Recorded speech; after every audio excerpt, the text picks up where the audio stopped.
तद्धित प्रकरण पर चर्चा करते हुए चातुरार्थिक प्रत्ययों पर चर्चा हो रही है और उसी श्रृंखला में तस्य निवासः इस सूत्र पर पूर्व व्याख्यान में चर्चा आरंभ की थी और इसका अर्थ भी मैंने बताया था कि तस्य से षष्ठी विभक्ति लगी हुई है, इसलिए जिस शब्द से भी प्रत्यय किया जाएगा तद्धित प्रत्यय वो षष्ठ्यंत होना चाहिए, अर्थवान होना चाहिए और उससे जो प्रत्यय लग के जो अर्थ प्राप्त होता है वो तस्य निवासः ये अर्थ होना चाहिए और जो शब्द बनेगा वो किसी देश के नाम का निर्देश करने वाला होना चाहिए। तो इतनी बातों का हमें ध्यान रखना है। तो जैसे आपके सामने मैं अगर उदाहरण इसका प्रस्तुत करूं तो जैसे शिवी नाम निवासा, शिवियों का निवास, जहाँ शिवी रहते हैं उनका निवास। तो यहाँ देखिए शिवी नाम, शिवी शब्द है, षष्ठी विभक्ति में समाप्त हो रहा है, षष्ठी बहुवचन में, तो शिवी और षष्ठ्यंत है तो आम प्रत्यय लगेगा षष्ठी में, तो शिवी और आम। और फिर उनका निवास इस अर्थ में अण प्रत्यय लगेगा। तो शिवी से जब हम अण प्रत्यय करते हैं तो जो शब्द बनता है वो बनता है शैब। शैब कैसे बनता है? शी के ई को आदि वृद्धि होकर शई बन जाता है, वी के ई को यस्येति जैसे लोप करके शैब बनता है और अ मिला के शैब बनता है। तो ये जो शैब हैं ये क्या है? देश के लिए प्रयुक्त हुआ। शैब देश अर्थात वो देश जहाँ जो शिवियों का निवास स्थान है, अर्थात जहाँ शिवी रहते हैं वो देश। तो ये शैबह जो शब्द है ये देश का निर्देश कर रहा है। इसी तरह से उत्साह नाव निवासा देश अर्थात जिसमें उत्स रहते हैं वो देश।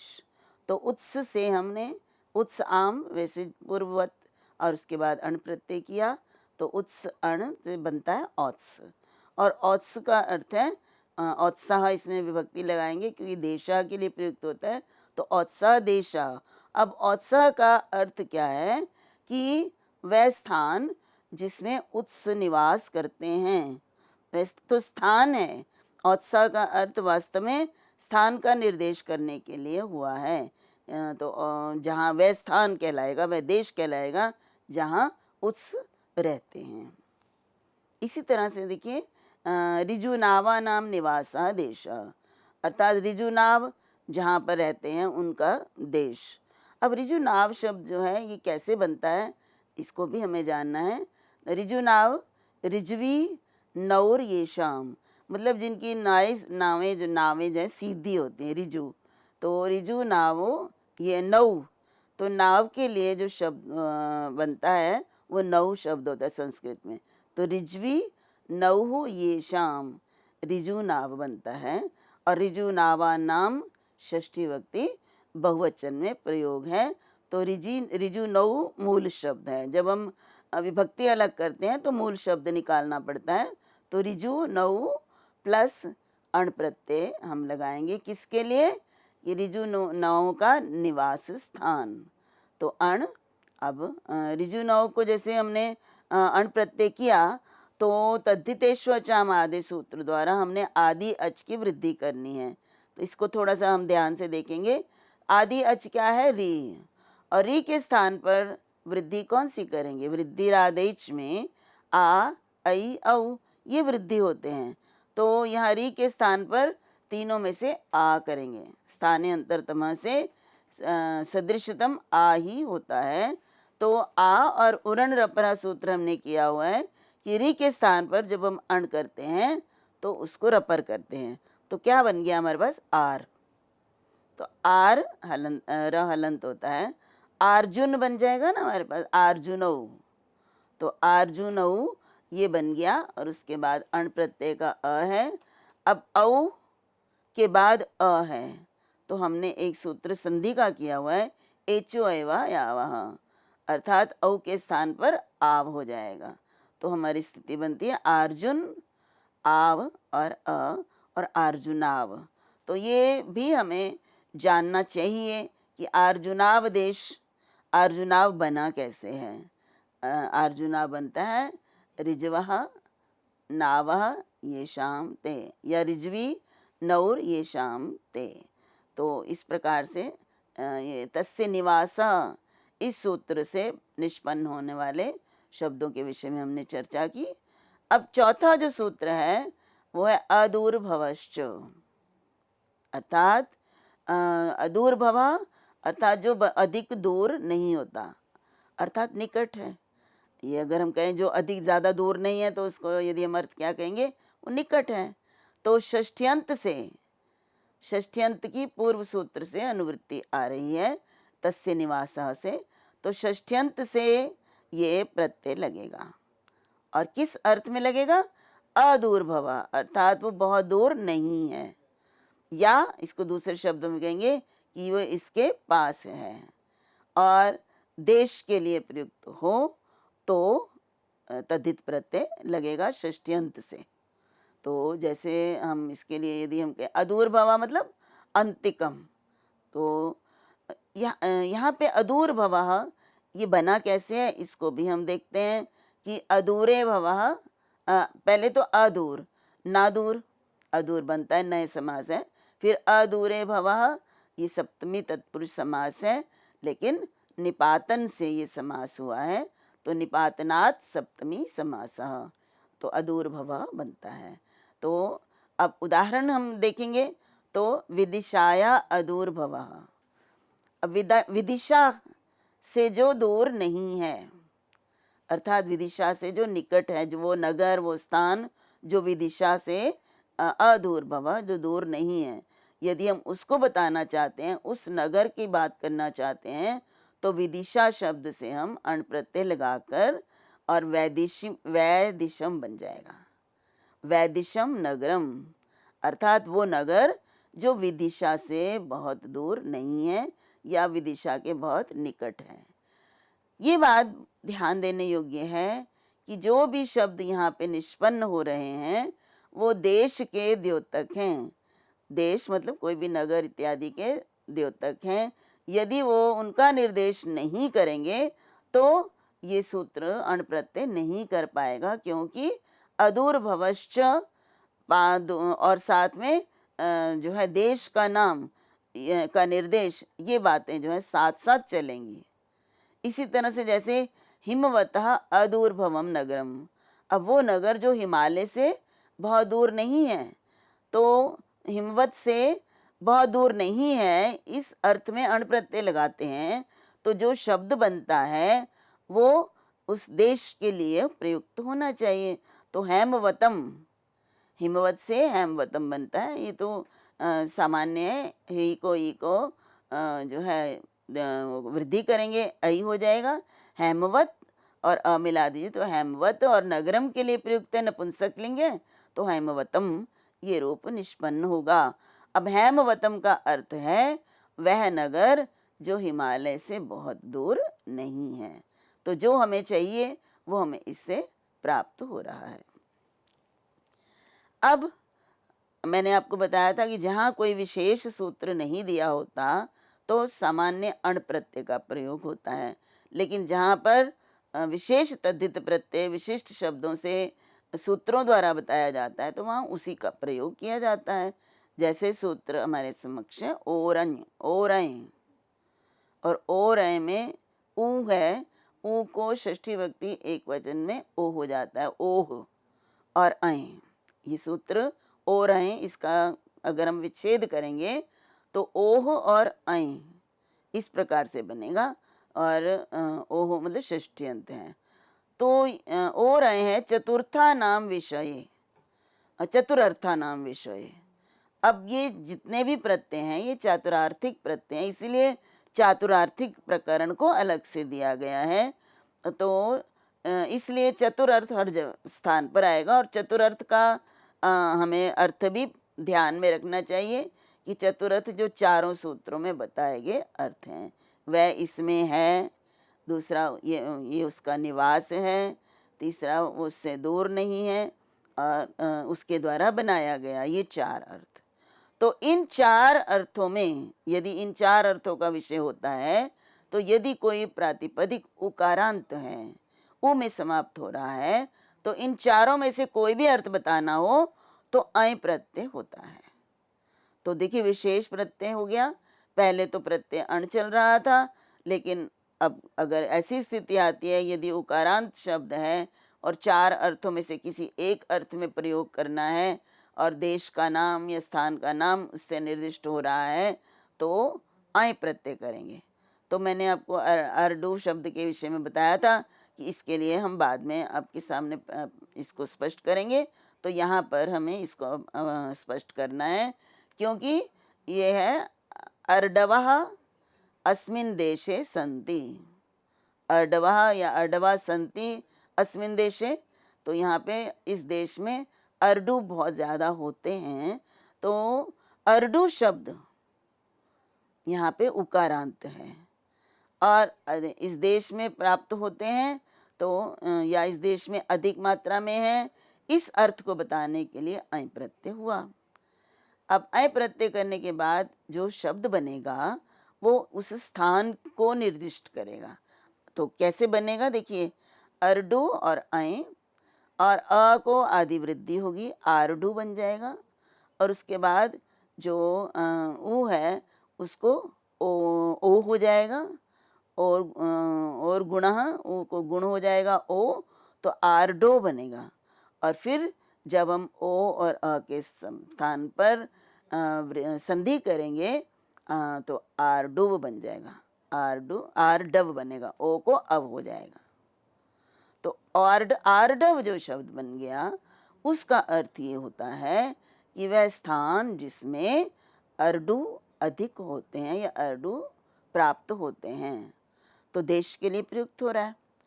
इसी तरह से देखिए पुरुणाम निर्वृत्तः देशः, पुरुणा निर्वृत्तः देशः, अर्थात वह स्थान जो पुरु ने बनाया। अब पुरु ने बनाया है, वह स्थान है, स्थान का निर्देश कर रहे हैं और बनाया है इस अर्थ में।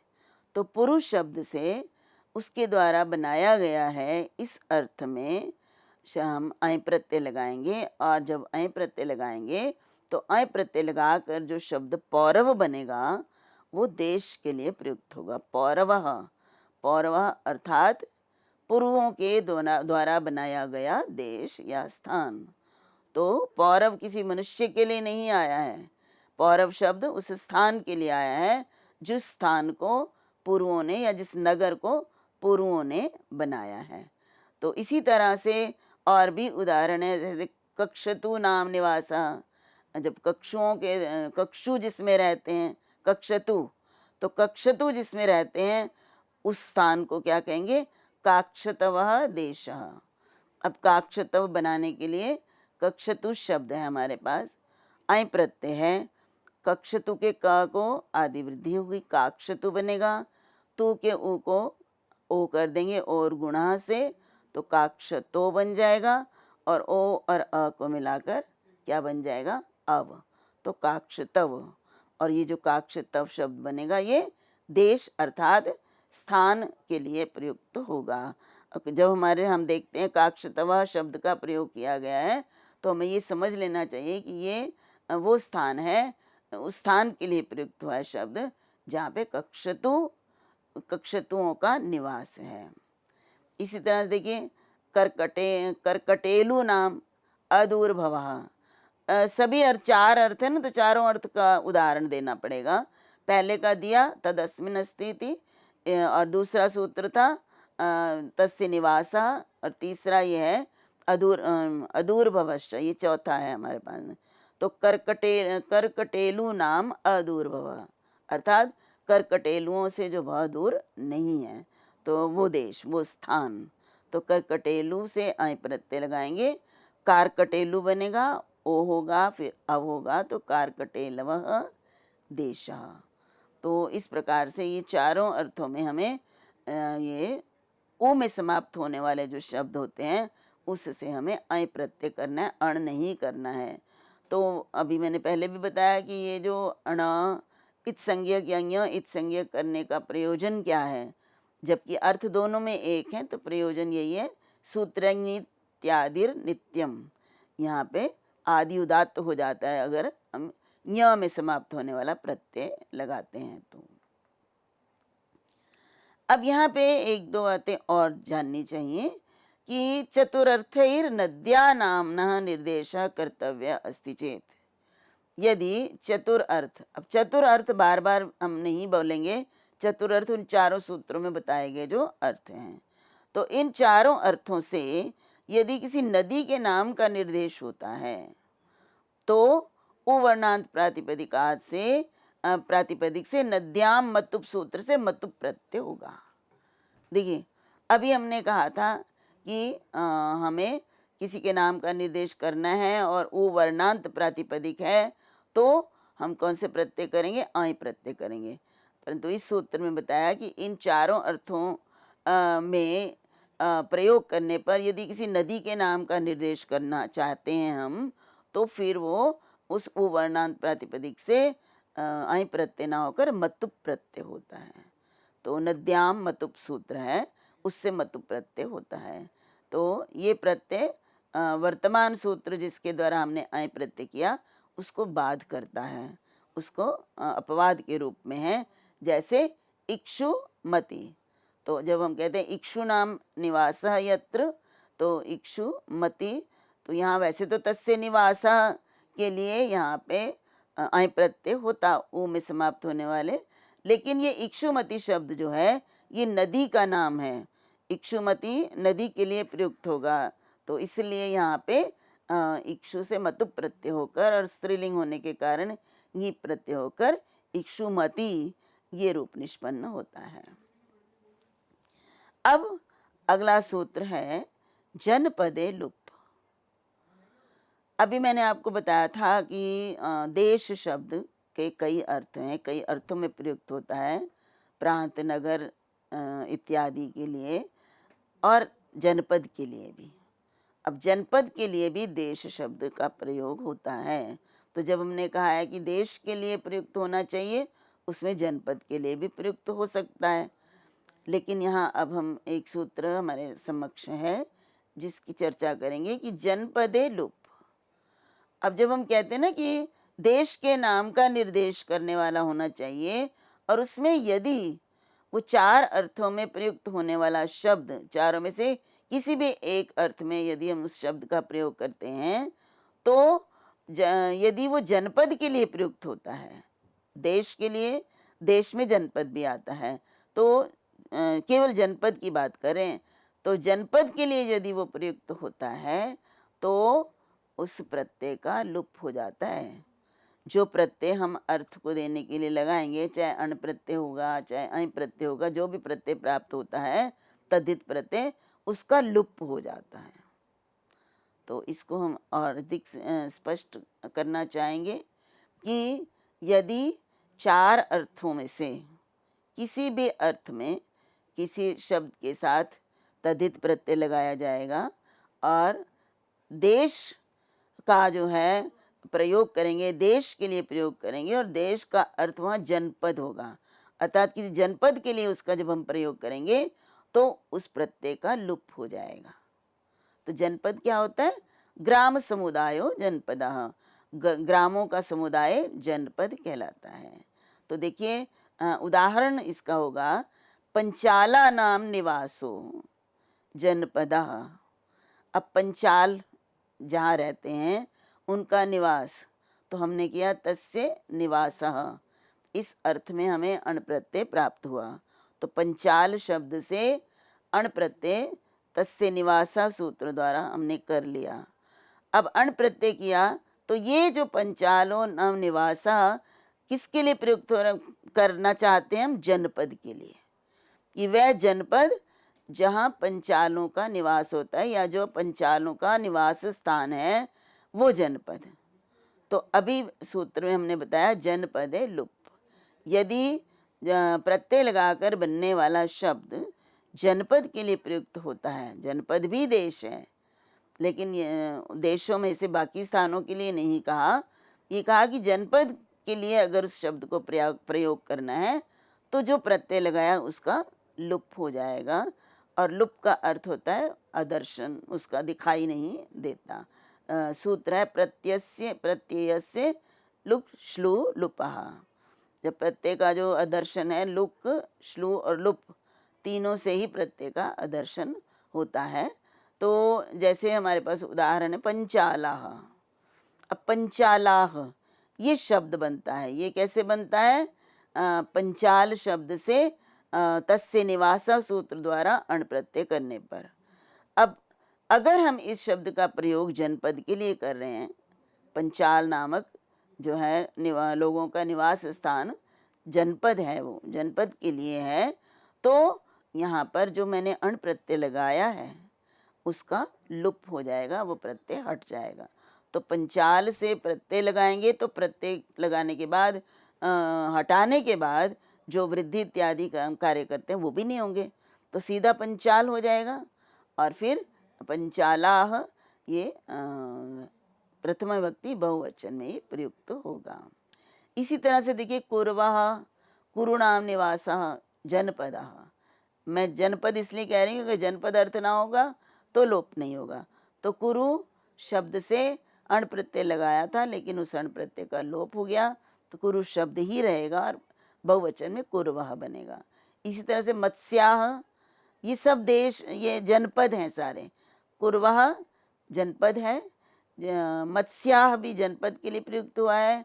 अंगाः, बंगाः, मगधा, ये समस्त जो शब्द हैं ये जनपदों के लिए प्रयुक्त हुए हैं। इसलिए इन सब से जो प्रत्यय लगता है अण, उसका लुप्त हो गया है।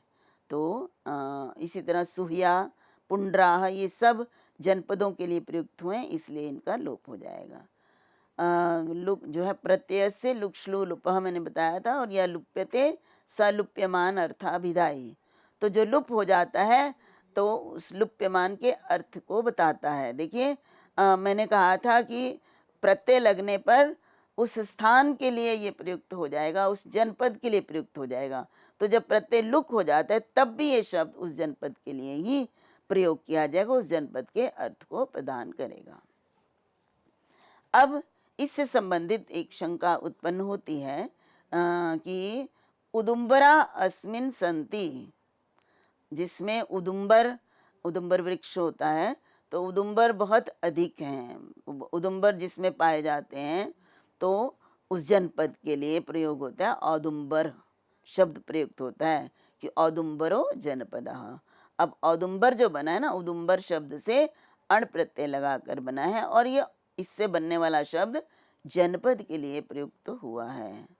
तो यहाँ पे इसी तरह वैदिशो जनपदः, तो यहाँ पर ये प्रश्न उठता है कि जनपद के लिए प्रयुक्त होने वाले जो शब्द होते हैं उनसे जो प्रत्यय लगाया जाता है उसका लुप्त हो जाता है। अभी हमने पीछे अभी पढ़ा इससे पहले।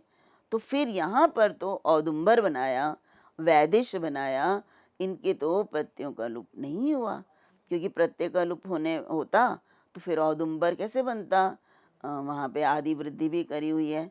तो इसका उत्तर ये है कि यहाँ पर तन नामनी वर्तते, मतलब कि ये जो शब्द हैं ये उस देश का, उस स्थान का नाम होना चाहिए, उसके नाम के लिए प्रयुक्त होना चाहिए।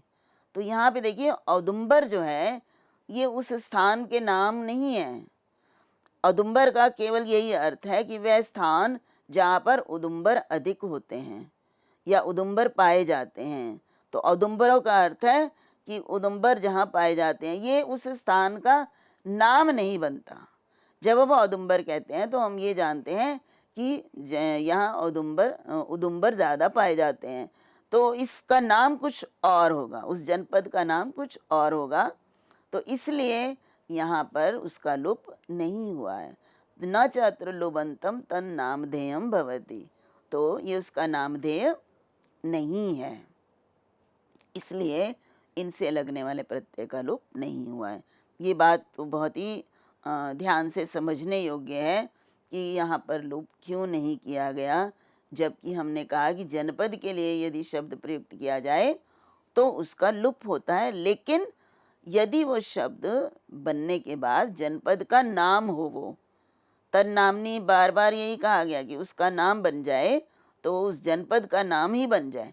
ये औदुम्बर जनपद का नाम नहीं है, ये जनपद का नाम अलग है और ये इसके एक तरह से विशेषण के रूप में प्रयुक्त होता है। अब अगला जो सूत्र आपके सम्मुख है वह है लुपि युक्तवद व्यक्ति वचने। यहाँ पर एक बात देखने योग्य है कि जब मैंने आपको कहा कि उदुम्बरा संति अस्मिन ये देशे या जनपदे, तो और इसमें तो मैंने आपको पूरा रूप हमने लोप नहीं किया, लेकिन कुरवा मत्स्या अंगा बंगा मगधा इनका लोप किया है। तो और इनमें जो विभक्ति लगाई है वो प्रथमा विभक्ति बहुवचन है। तो शंका होती है, प्रश्न उठता है कि ये विभक्ति कैसे लगी है। तो इसके लिए जो ये सूत्र है लुपि युक्तवद व्यक्ति वचने, अर्थात इस सूत्र के अनुसार जब हम लोप कर देते हैं तो जो शब्द है उसका व्यक्ति और वचन वो जो उसकी मूल प्रकृति है मूल उसके अनुसार करना चाहिए। जो उसका मूल रूप है उससे जो विभक्ति इत्यादि लगती है उसके अनुसार ही करनी चाहिए।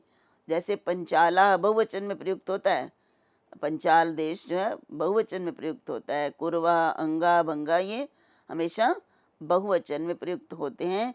इसलिए जब हम लुक कर देते हैं इसका अण प्रत्यय का, जो प्रत्यय तद्धित प्रत्यय लगते हैं, तो अपना जो उसका लिंग और वचन है वो वही होता है जो उसका अपना होता है।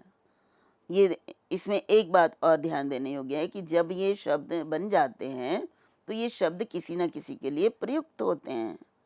तो जिसके लिए वो प्रयुक्त होते हैं उनके अनुसार हम उसमें विभक्ति और उसका लिंग और विभक्ति करते हैं या वचन करते, लिंग वचन करते हैं। जैसे अभी मैंने आपको बताया था कौशाम्बी नगरी, तो कौशाम्बी नगरी के लिए प्रयुक्त हुआ है तो कौशाम्बी स्त्रीलिंग में प्रयुक्त होगा।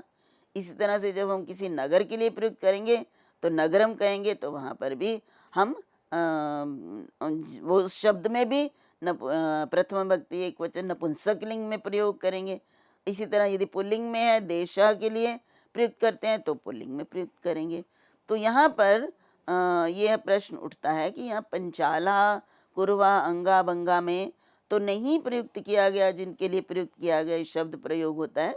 तो वो इस सूत्र से स्पष्ट होता है कि जब लुप करते हैं तो जो उसके व्यक्ति मीन्स उसका लिंग और उसका वचन जो है वो जो उस शब्द का अपना लिंग वचन है वही प्रयुक्त करते हैं। और पंचाला प्रयुक्त होता है, बहुवचन में प्रयुक्त होता है।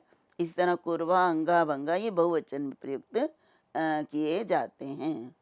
यहाँ पर एक बात जो है, आगे भी बहुत सारे इस संबंधित आगे बहुत सारे सूत्र दिए गए हैं इसके अपवाद के रूप में, लेकिन हम लोग उतने विस्तार में नहीं जाएंगे, मुख्य मुख्य सूत्रों पर चर्चा करेंगे। लेकिन एक सूत्र जो मैं आपको ये बताना चाहूँगी कि एक सूत्र दिया गया तदशिष्यम संज्ञा प्रमाणत्वात्। ये इस सूत्र के अनुसार ये सूत्र नहीं होना चाहिए। जो लुप्पि युक्तवद व्यक्ति वचने जो है इस सूत्र की आवश्यकता नहीं है, क्योंकि लोक में शब्द जिस रूप में प्रचलित होते हैं वही प्रमाण होता है। अलग से जो है आवश्यकता नहीं है इन सूत्रों की। लोक में प्रयोग को देखकर हम जान जाते हैं कि ये किस लिंग में और किस वचन में प्रयुक्त होता है। तो ऐसे ही बहुत सारे सूत्र हैं जिनमें इस लुपि युक्तवद व्यक्ति वचने के अपवाद भी दिए गए हैं।